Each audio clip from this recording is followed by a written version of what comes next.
John Kramer may be dead, but thankfully we've got someone else to take over the mantle. And like the yearly Saw films, we've got another Saw video to keep you up to date with all things Jigsaw. Because like most of the films in the series, Saw 5 was already planned well before Saw 4 even came out. The new writers had concocted a brand new story arc that needed multiple movies to pull off. But how would they keep the series from dipping after Jigsaw's death? What new traps could they blow audiences away with? How would they bring back Tobin Bell's Jigsaw yet again? And would they give us another twist that lived up to the others? Well, it's time to play another game as we find out what happened to Saw 5. After the massive $140 million success of Saw 4, 5 would be a very similar experience. Why change things around too much if the formula was working so well? It had a similar budget to its predecessor, going from $10 million to $10.8 million, and brought back many of the principal cast and crew from the previous film, with one big exception. While Leigh Whannell and James Wan had stepped away and been listed just as executive producers for only parts 4 and 5, Darren Lynn Bousman, who directed the previous 3 movies, was out and went on to do his passion project, Repo the Genetic Opera. That meant an opening in the director's chair. And the man who stepped into that chair was the same person who was originally supposed to helm Part 4, David Hackl. In fact, Hackl could have been the director for the entire new trilogy, but stepped away from Part 4 for personal reasons. And while he was in the running for Part 6, it was ultimately given to the editor of the series, Kevin Grutert. Hackl has worn a lot of hats in his professional career, but this would be the first time that he made the jump to directing. But with his production designer experience, he jumped into the project full bore. The writers of this new trilogy, Patrick Melton and Marcus Dunstan, came back as the credited writers for this film and would be brought back the next year to close out their Hoffman trilogy with Saw 6. The movie opens and pivots slightly from the last installment by bringing back one of the trademark traps to open the film. We see a convicted murderer named Seth Baxter, who is in an Edgar Allan Poe-inspired trap. He's told that he will be let go if he willingly crushes both of his hands, but when he follows through, he's still killed by the oncoming pendulum blade. While the previous film's autopsy scene was just as graphic as some of the traps that we had seen before, coming back to the opening scene of a trap was a welcome sight to fans. Actor Joris Yarsky was placed on a table that was an actual functioning pendulum that had a real blade.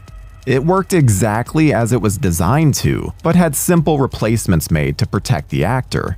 When Yarsky was on the table, the blade was switched out for a foam one, but still allowed to swing. His hands being crushed were done in a similar way, with foam inserts being placed to protect his hands from actually being crushed. Baxter dies, and we see someone watching through a hole in the wall. The movie then jumps directly to the end of Saw 4, with FBI agent Strom escaping from the room that Hoffman locked him in. While he did escape the room, he was still to be tested as he is attacked by someone wearing the trademark pig mask and then awakens to a test of his own. Strom finds that his head is sealed in a box as water slowly fills the chamber. This isn't a normal test though, as he's not designed to be able to save himself, nor is there any kind of tape explaining why he's there. He's just meant to die. Clearly not a jigsaw trap. Actor Scott Patterson was slightly apprehensive about jumping in this trap, as his head would be fully submerged in water, and it was a trap designed to kill after all. What didn't help his trepidations was multiple practice attempts that did not go well. The glass walls that seal the cube could be lifted off by stagehands, which would drain all the water. While a stuntman was offered, Patterson ultimately decided to do it himself, even though it took multiple takes. Patterson would also record his lines for the rest of the movie, with a deeper voice through ADR, as he felt that someone recovering from a self-inflicted tracheotomy would have a much gruffer sounding voice. Patterson was also excited to be part of a trilogy when he was cast alongside Costas Mandylor, Tobin Bell, and Betsy Russell to reprise their roles from Part 4. There was a lot of speculation for Patterson's character, though as he stated, he had been signed on for 3 movies, but it was up to the creators to ask him back and decide what they want to do with the character. There were also reports that he had become unavailable for filming and was now relegated to a cameo, which made fans speculate on Strom's fate within the movie. Much of the advertising for the film centered on the water box trap, and the thought was that Strom would die early in the movie to get the story going. According to director Hackle, the script was to be outlined in a matter of 1 week, with the final product being done by the end of the month that they started on it.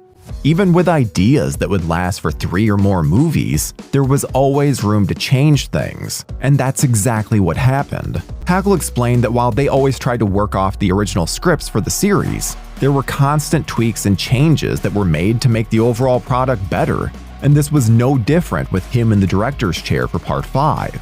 He said they added and changed things right up until the last day of shooting. While the movie is certainly about a distraught Strom trying to uncover and prove that Detective Hoffman is the hidden apprentice, Saw 5 also gives us their bread and butter since the second film, with a group of people beset by traps. Megan Good and Julie Benz are amongst the 5 trying to get out of the traps, and both were originally supposed to lose their shirts after the first trap, and remain in their bras for the remainder of the film. But when the production saw how into the roles and committed both women were, they changed it as they thought that it was a disservice to the actresses. Benz, for her role, was terrified and even had nightmares during the production of the film. She stated that she really hated her character and had never really wanted to be in a horror movie before. Ironic given the fact that she plays Darla in Buffy and Angel, but whatever.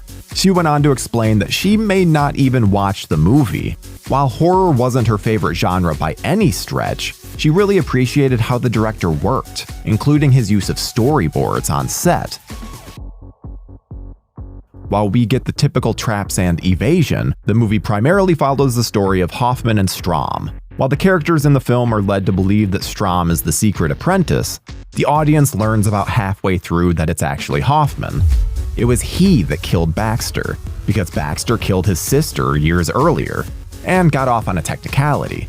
Jigsaw kidnaps Hoffman after the slaying is blamed on him and forces Hoffman into doing these traps the right way, something we know that he didn't follow. Bouncing back and forth between the two narratives, we finally get to the final room, where the remaining survivors of Britt and Malik are. The goal is to fill a beaker with 10 pints of blood to open the door. Producers elected to go with animal blood in this final room, which is something that they would regret later once the entire set started to smell. Strom hunts for Hoffman inside the house used in Saw 2, and when he gets to the final area, a tape instructs him to get in a coffin full of glass. A coffin that we actually briefly see in Jigsaw's workshop in the previous film.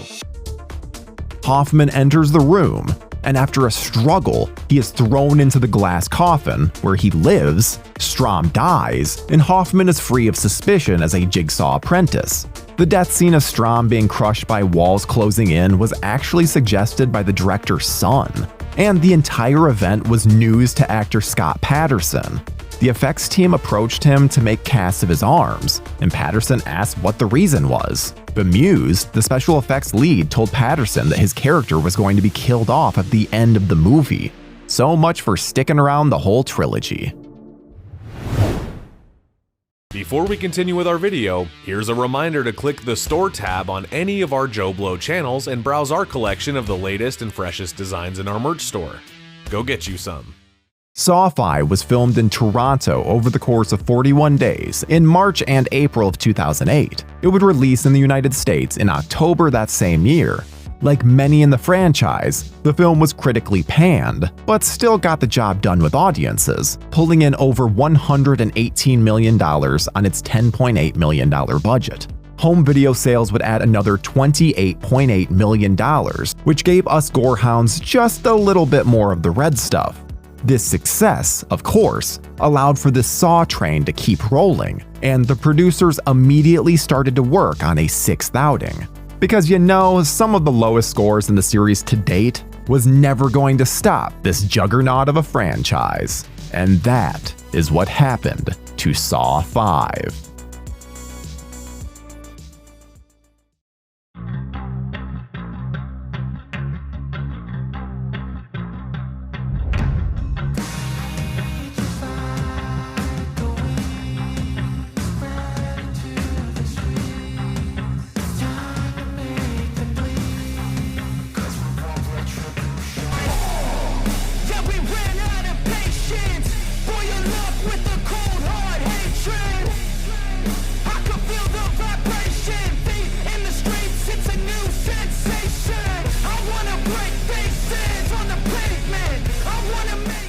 Thank you for clicking on our video, everybody. If you like what you saw here, please make sure you like the video and subscribe and share with your friends who like this sort of content. JoBlo was created by movie fans for movie fans, and we appreciate your support.